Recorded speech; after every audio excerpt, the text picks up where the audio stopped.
Hey, before we start, I want to give a big shout out to Mr. Blaine. Blaine, thank you for this contribution. Everyone knows Great Notion is one of my favorite breweries on the planet, and everybody's in for a treat because this is their blueberry muffin. Now, I know what you're thinking beer, blueberry muffin. I assure you that this tastes like a damn blueberry muffin. It is a sour, and I believe it's 6% alcohol by volume. Oh, it is. Oh, it is. But this is one of the most sought after items on the planet, and unfortunately, I can't get blueberry muffin down here in Vegas. So thanks to Blaine, he sent your boy. He sent him a 4-pack, and I was like, "Yo, let's talk about it." So that's what we're gonna do. Great Notion. What can you say about these guys? When they say what they say on their advertisement on their cans, you are getting 100% of what that flavor profile is. Believe it or not, there's not one beer I've ever experienced from them where they just missed the mark. Everything has been stellar, 10 out of 10. So we'll go ahead and crack this open. So we'll go ahead and purge the can. Okay, make sure we don't want to lose none of this. Okay. And we are going to pour in the sexiness. Now, their blueberry muffin is fire, but if you mix this with one of their peanut butter beers, you're going to get a PBJ. I promise you.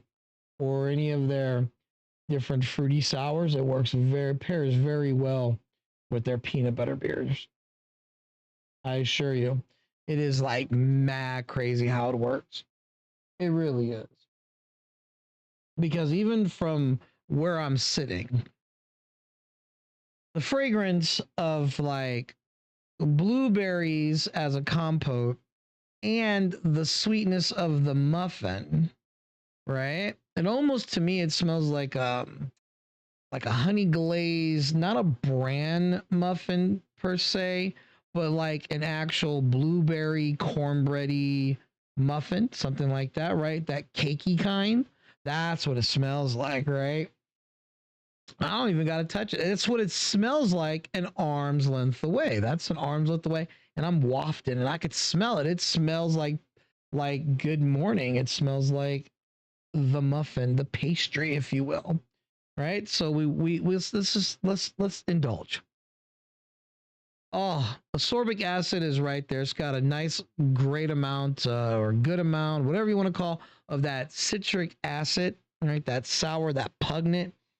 It again, it's like twangy between like a lemon orange kind of blossom fragrance, but then that blueberry as a compote. It smells of dessert. It smells of breakfast. It almost smells like if you can't think of what a blueberry muffin smells like, it smells like blueberry pancakes. Did you get what I'm saying now?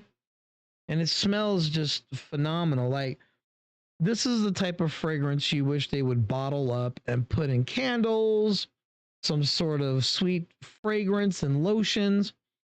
It's right on the money with it. But blueberry is the star. The muffin part, that breadiness, that malt, that's secondary, but it comes together, right? And it's just whole fruit. Like if you love blueberry, get your antioxidants on, baby.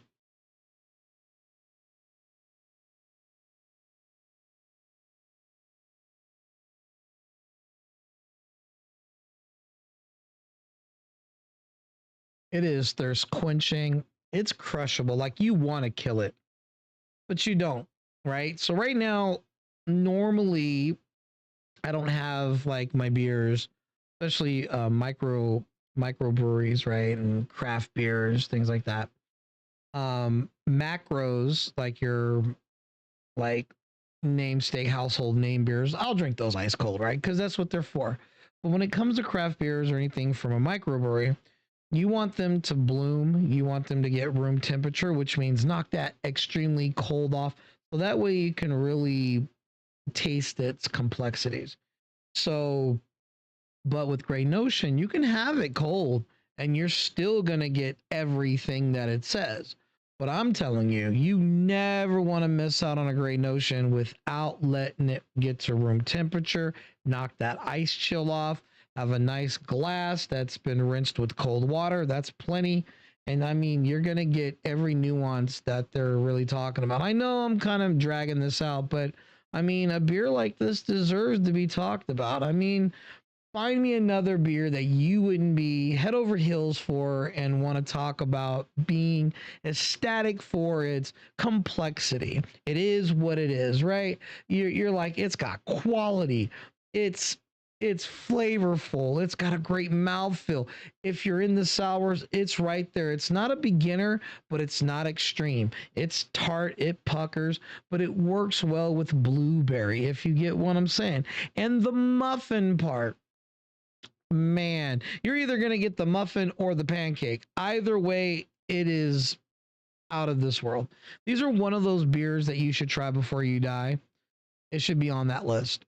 And thanks to Mr. Blaine, I am now able to check that off my list. I've had this beer countless times. It is one of my favorites. I dare I say it rivals for me personally.